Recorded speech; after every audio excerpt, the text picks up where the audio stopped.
Las altas tierras de Escocia, al igual que muchas otras regiones, contienen una infinidad de creencias y tradiciones, muchas de las cuales servían en su momento para advertir a los viajeros de los peligros que lo acechaban a la hora de desviarse el camino, hablar con extraños o dejarse cautivar por la belleza de personas que recién acababan de conocer. Teniendo en cuenta esto último presente, la historia que les voy a narrar en el día de hoy tiene como protagonista a 4 hombres que se encontraron en una excursión de pesca, hasta que fueron sorprendidos por una violenta tormenta, por lo cual decidieron refugiarse en una cabaña abandonada que brindaba asilo a pastores que salían en busca de su rebaño extraviado.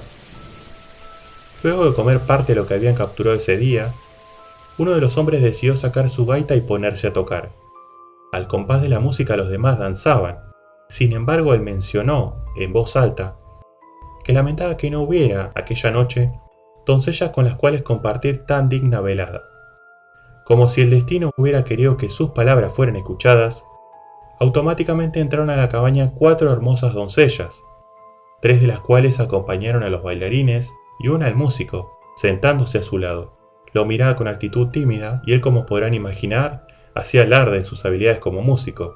Parecía la noche perfecta. Sin embargo, el gaitero comenzó a percibir que algo no andaba bien aquella noche. Poco a poco la danza se iba volviendo frenética, hasta que en un momento determinado, lleno de terror, el gaitero comprobó cómo de los labios de aquellas mujeres caían nada más ni nada menos que gotas de sangre. Y para peor, no tenían pies, sino pezuñas debajo de las faldas.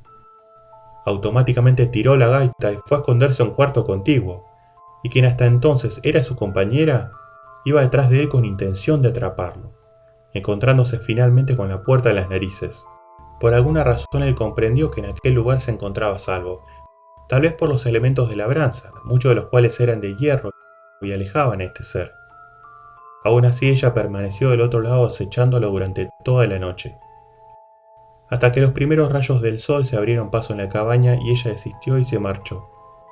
Él comprobó que había amanecido porque escuchó el canto de los pájaros, así que se armó de valor, abrió la puerta, miró hacia un lado, hacia el otro, no había rastro de ellas, y se dirigió a la sala principal, solo para encontrarse con algo devastador.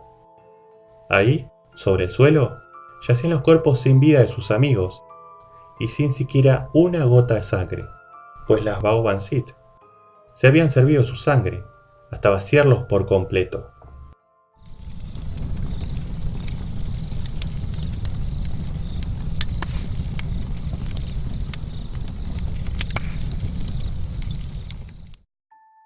Esta historia, con ligeras variantes por supuesto, fue recopilada por folcloristas de la talla de Macpherson y A. Robertson, y en última instancia, divulgada por autores como Rosapin y Reynolds.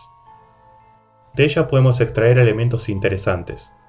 Primero, comprender que hablamos de las Beauvansit, hadas del tipo súcubo, que pueblan junto con otros seres mágicos la amplia gama de seres féricos que pueblan las altas tierras de Escocia. Hay elementos sumamente interesantes en la historia. Primero que nada, el día lluvioso, tormentoso, algo que permite conectar con ese otro lado.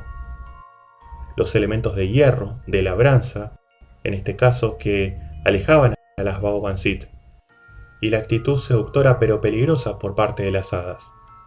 Sin embargo, hay algo con lo que yo me quedo y me remonta a algo que me mencionaba mi abuela. Cuidado con lo que deseas, pero sobre todo con mencionarlo durante la noche, porque tal vez, del otro lado, haya alguien escuchando.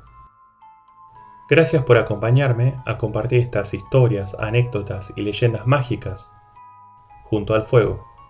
Mi nombre es Jonathan Jansson y nos vemos en la próxima aventura.